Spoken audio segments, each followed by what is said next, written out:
स्वागत है दोस्तों। आज के मुख्य समाचार में आज देश और दुनिया से कई अहम और बड़ी खबर आ रही है। बात करेंगे हर खबर पर विस्तार से। रोक के बाद भी पूर्वांचल एक्सप्रेसवे पर उतरेंगे सपाई। अखिलेश यादव ने योगी सरकार को चेताया। एक और बड़ी अपडेट, संसद के शीतकालीन सत्र से पहले टीएमसी की हुंकार, कहा भारत को निर्वाचित तानाशाही में बदलने से रोकेगा विपक्ष। इसी के साथ अगली बड़ी खबर में आपको बताएंगे। अमरावती हिंसा को लेकर नवाब मलिक का आरोप, बोले बीजेपी नेताओं ने रची साजिश, बांटे गए पैसे। इसी के साथ अगली बड़ी खबर में आपको बताएंगे। कंगना रनौत के बयान पर बोले हुए, सी देश को आजादी 2014 में मिली, गलती से भी कोई मुसलमान कह देता तो इनकाउंटर कर देते। इसी के साथ अगली बड़ी खबर में आपको बताएंगे। अलीगढ़ में यूपी चुनाव से पहले सियासी दलों में भगदड़, कई नेता हुए सपा में शामिल। एक और बड़ी अपडेट, किसी रिटायर्ड जज की निगरानी में होगी लखीमपुर खीरी मामले की जांच, 17 नवंबर को बताएगा सुप्रीम कोर्ट। एक और बड़ी अपडेट, मनोज झा का बड़ा बयान, बोले संसद सत्र में जेडीयू को छोड़कर सभी दल विपक्ष में होंगे शामिल। एक और बड़ी अपडेट, दिल्ली सरकार का सुप्रीम कोर्ट में हल्फनामा, संपूर्ण लॉकडाउन लगाने की तैयारी। तो चलिए देख लेते आज की पहली बड़ी खबर।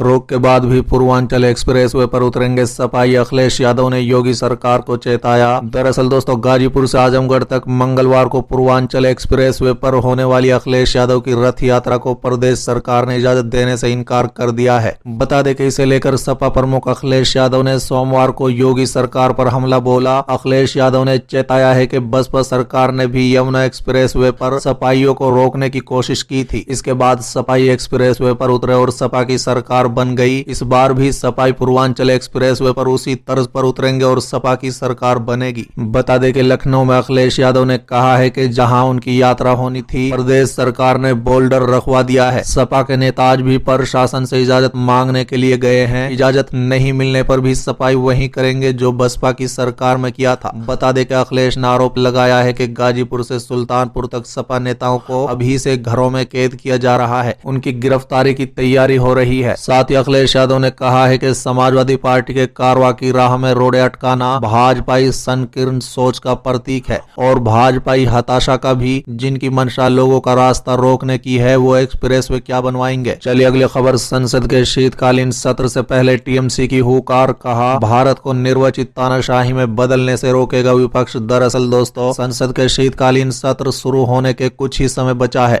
ऐसे में तृणमूल कांग्रेस ने सोमवार को इशारा किया कि संसद का शीतकालीन सत्र हंगामा भरा होने वाला है, क्योंकि विपक्षी दल भारत के निर्वाचित निरंकुश शासन में बदलने से रोकने के लिए सब कुछ करेंगे। बता दें कि सूत्रों के मुताबिक संसदीय मामलों के मंत्रिमंडलीय समिति ने शीतकालीन सत्र 29 नवंबर से 23 दिसंबर के बीच आयोजित करने की अनुशंसा की है। बता दें कि टीएमसी के राज्यसभा में पार्टी के नेता डेरेक ओब्रायन ने ट्विटर पर कहा है कि निर्लज्जता से लाए गए 2 उद्देश्यों में ईडी और सीबीआई के निदेशकों का कार्यकाल 2 साल से बढ़ाकर 5 साल कर दिया गया। संसद का शीतकालीन सत्र अब से 2 सप्ताह में शुरू होने वाला है। आश्वस्त रहें, विपक्षी दल भारत के निर्वाचित तानाशाही में बदलने से रोकने के लिए सब कुछ करेगा। चलिए अगली खबर, अमरावती हिंसा को लेकर नवाब मलिक का आरोप, बोले बीजेपी नेताओं ने रची साजिश, बांटे गए पैसे।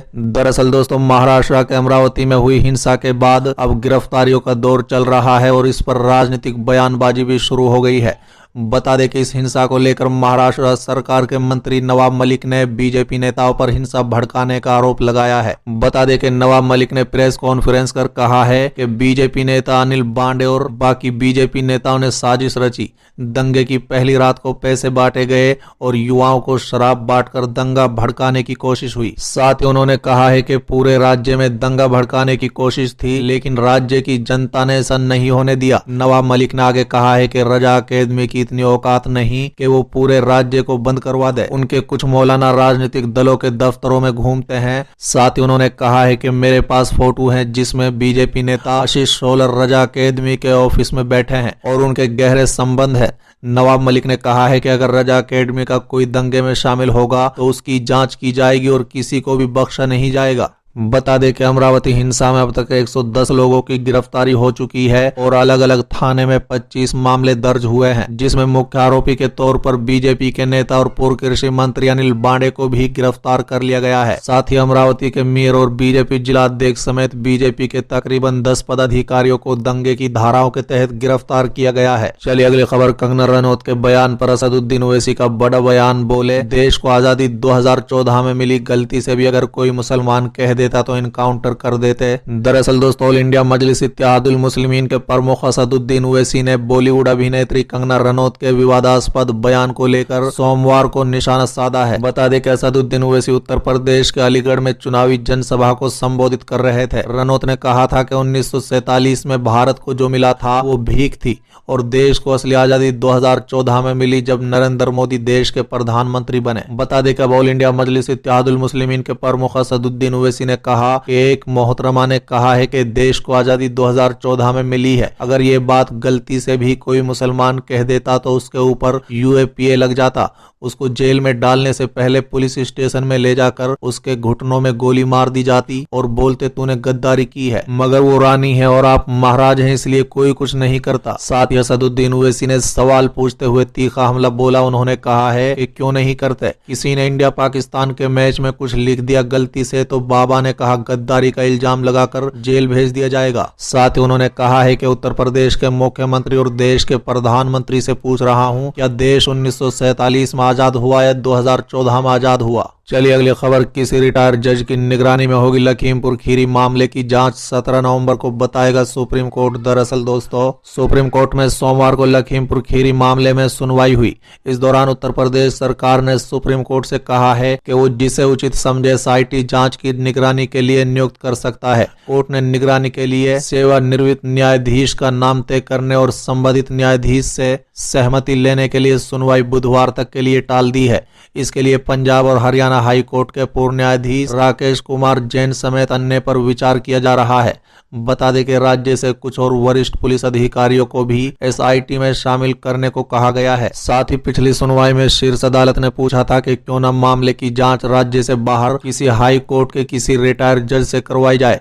लखीमपुर खीरी में वाहन से कुचलकर 5 लोगों की मौत हो गई थी। बाद में भीड़ की पिटाई के कारण 3 अन्य लोगों की भी मौत हो गई थी। इस मामले में केंद्र गृह राज्य मंत्री अजय मिश्रा, टोनी के बेटे आशीष मिश्रा सहित 13 लोग जेल में हैं। चलिए अगली खबर, मनोज झा का बड़ा बयान, बोले संसद सत्र में JDU को छोड़कर सभी दल विपक्ष में होंगे शामिल। दरअसल दोस्तों, राज्यसभा सांसद और राष्ट्रीय जनता दल के प्रवक्ता मनोज झा ने कहा है कि जनता दल यूनाइटेड को छोड़कर सभी दल साझा विपक्ष में शामिल होंगे, जो संसद सत्र में साफ हो जाएगा। उन्होंने 29 नवंबर से शुरू होने वाले संसद के आगामी शीतकालीन सत्र, पिछले दिनों हुए उपचुनाव और कांग्रेस RJD गठबंधन को लेकर कई मुद्दों पर IANS से खास बातचीत की। चलिए अगली खबर, दिल्ली सरकार का सुप्रीम कोर्ट में हल्फनामा, संपूर्ण लॉकडाउन लगाने की तैयारी। दरअसल दोस्तों, राष्ट्रीय राजधानी दिल्ली में वायु प्रदूषण के खतरनाक सत्र को देखते हुए दिल्ली सरकार संपूर्ण लॉकडाउन लगाने के लिए तैयार है। इसकी जानकारी दिल्ली सरकार ने सोमवार को सुप्रीम कोर्ट में हल्फनामा दायर कर दी। दिल्ली सरकार ने सुप्रीम कोर्ट को बताया है कि वो वायु प्रदूषण को नियंत्रित करने के लिए दिल्ली में संपूर्ण लॉकडाउन लगाने के लिए तैयार है।